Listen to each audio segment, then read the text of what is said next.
keturunan ini melanggar TAP MPR apa? Dasar hukum apa yang dilanggar sama dia? Tidak ada. Jadi jangan kita mengada-ada. Saya orang yang patuh peraturan perundangan. Ingat ini.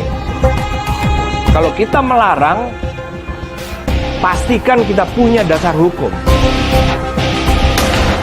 Zaman saya tidak ada lagi keturunan dari apa, tidak. Karena apa? Saya menggunakan dasar hukum.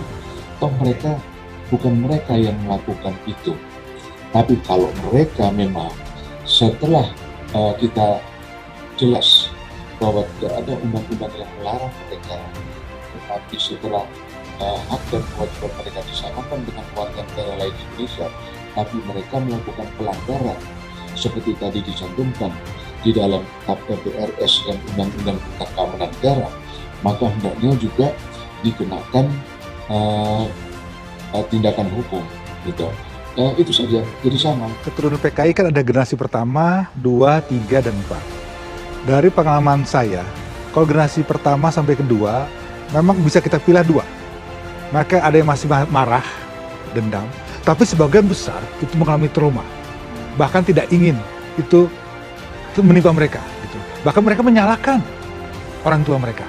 Itu hasil dari studi-studi psikologi banyak menunjukkan itu.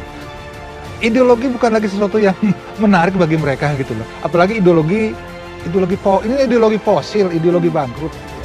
Sepanjang tidak ada keterpengaruhan terhadap ideologi komunisme, Leninisme, Marxisme, pemberontakan PKI terhadap PKI itu sendiri, dalam ukuran-ukuran kita tidak ada terpengaruh di situ, kita ukur tidak ada pengaruh, itu no problem. Kan yang kita lihat seberapa banyak dia berpengaruh, dan itu bisa kita lihat dari perintah hariannya, dari kelakuannya, dari ketika bercakap-cakap, dari bacaannya, itu kita bisa lihat apakah ada tanda-tanda bahwa yang bersangkutan ini terpengaruh. Kalau tidak ada terpengaruh, ya tidak ada alasan untuk kita menghambat karya yang bersangkutan. Kalau why not?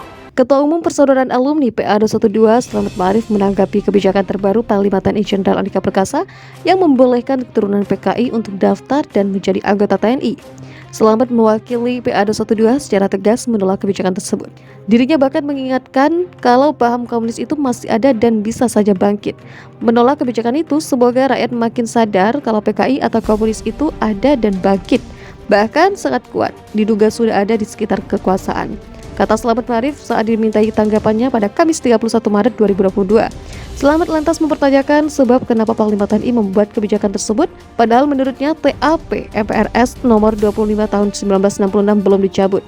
Tak hanya itu, dirinya juga mengkhawatirkan adanya kebangkitan komunis, meski pada masa saat ini sudah dilarang dan hanya tersisa kalangan keturunan anggota PKI. Apa Panglima lupa TAP MPRS 25 tahun 1966 tentang larangan PKI belum dicabut? Apa ada jaminan anak keturunan tidak berideologi komunis? Karena faktanya banyak anak keturunan yang terlihat membangkitkan ideologi dan paham PKI, ucap dia. Atas hal itu, kata Slamet, dibanding mengeluarkan kebijakan untuk membolehkan keturunan PKI menjadi anggota TNI, dirinya meminta kepada Panglima, saran saya kepada Panglima TNI sekarang fokus saja, kerahkan kekuatan TNI untuk tindak teroris KKB di Papua, tukas dia. Sebelumnya, Panglima TNI Jenderal Andika Perkasa memperbolehkan keturunan dan Partai Komunis. Sebelumnya, Panglima TNI Jenderal Andika Perkasa memperbolehkan keturunan dari Partai Komunis Indonesia atau PKI untuk mendaftar dan menjadi prajurit TNI. Hal itu disampaikan Jenderal Andika Perkasa dalam rapat penerimaan prajurit TNI tahun anggaran 2022 pada Rabu 30 Maret 2022. Mulanya Jenderal Andika menanyakan salah satu syarat yang dijadikan pedoman untuk penerimaan prajurit TNI yang diantaranya tes mental ideologi, psikologi, kesamtaan jasmani, kesehatan hingga akademik. Nomor 4 yang mau dinilai apa? Kalau dia ada keturunan dari apa? Tanya Andika dalam rapat tersebut yang dikutip dalam laman YouTube pribadinya. Terkait pertanyaan dari Andika tersebut, seorang anggota dalam rapat memberikan jawabannya. Pelaku kejadian tahun 65 hingga 66, kata seorang anggota TNI dalam rapat. Itu berarti gagal. Apa bentuknya, apa itu? Dasar hukumnya apa? Tanya lagi Jenderal Andika, izin TAP MPRS nomor 25.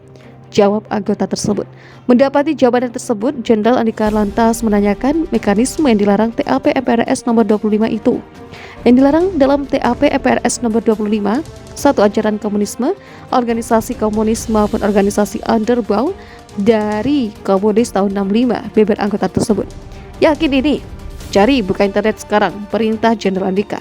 Sebagai informasi, dalam TAP MPRS nomor 25 tahun 1966 tertuang aturan tentang larangan ajaran komunisme atau Marxisme sehingga menyatakan PKI sebagai organisasi terlarang.